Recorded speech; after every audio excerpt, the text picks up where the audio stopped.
Our final version of progressing your at-home training plan is exercise selection or exercise prescription. There are a few different ways in which we can do this. Number one, we introduce instability in some aspect. So if you're doing a kickstand row in your current routine, turn that into a single leg row and it becomes a lot more challenging.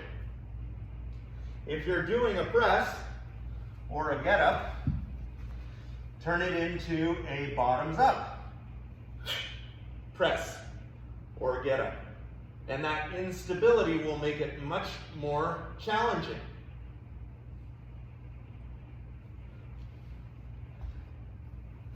Even if you don't change the stability of an exercise to make it more difficult, simply selecting a new variation and having a sense of novelty can increase the stimulus and make it more challenging.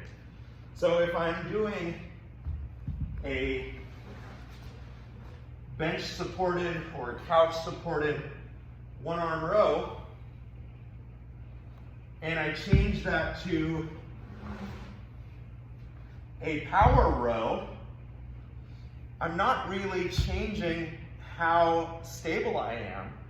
I've just turned this leg into a bench, but it's a different exercise, and it will probably yield some kind of degree of increased training stimulus just by virtue of being new and different.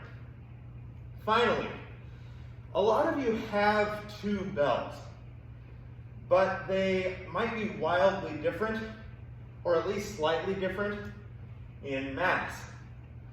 So say you've got, like I have here, a 24 kilo and an 8 kilo. The 8 kilo is the bell that Sam sent me home with so that I can do things like halos and crying goblet squats and bottoms up get-ups and that sort of warm-uppy stuff just to get ready for the workout.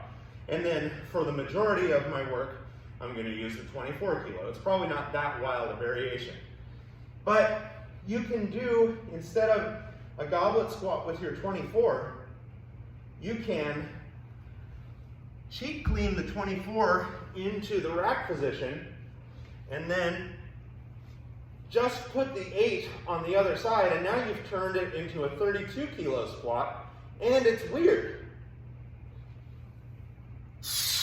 Now I've got an offloaded front squat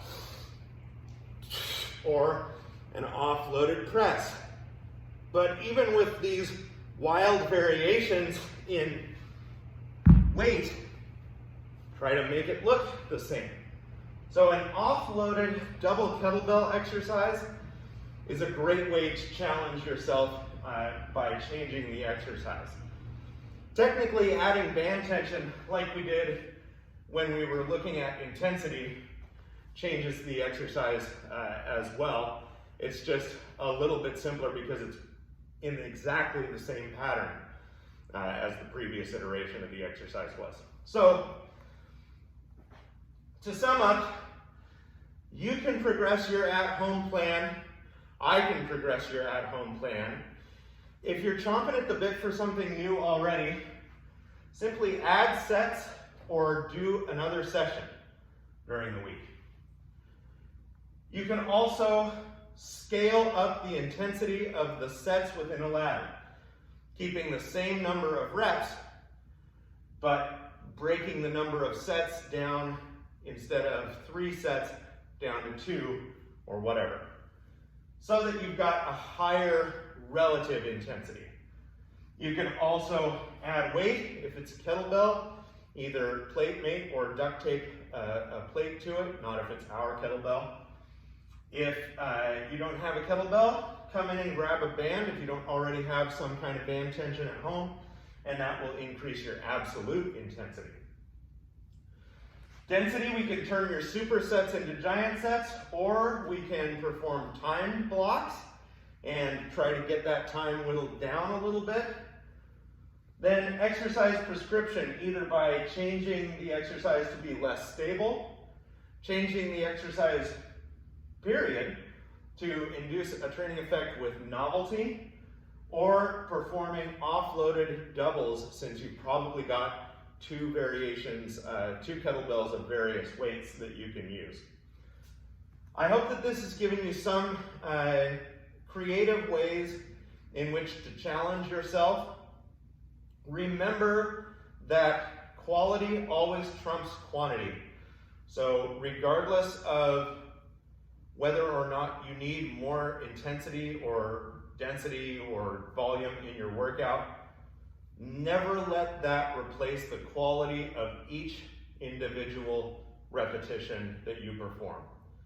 You can get more out of your workouts with these. You can also probably get more out of your workout by simply squeezing harder, being more focused, being more patient. So use your instant strength principles always, but if you need more beyond that, here are some techniques to get it. Thank you very much, folks. I hope this is helpful.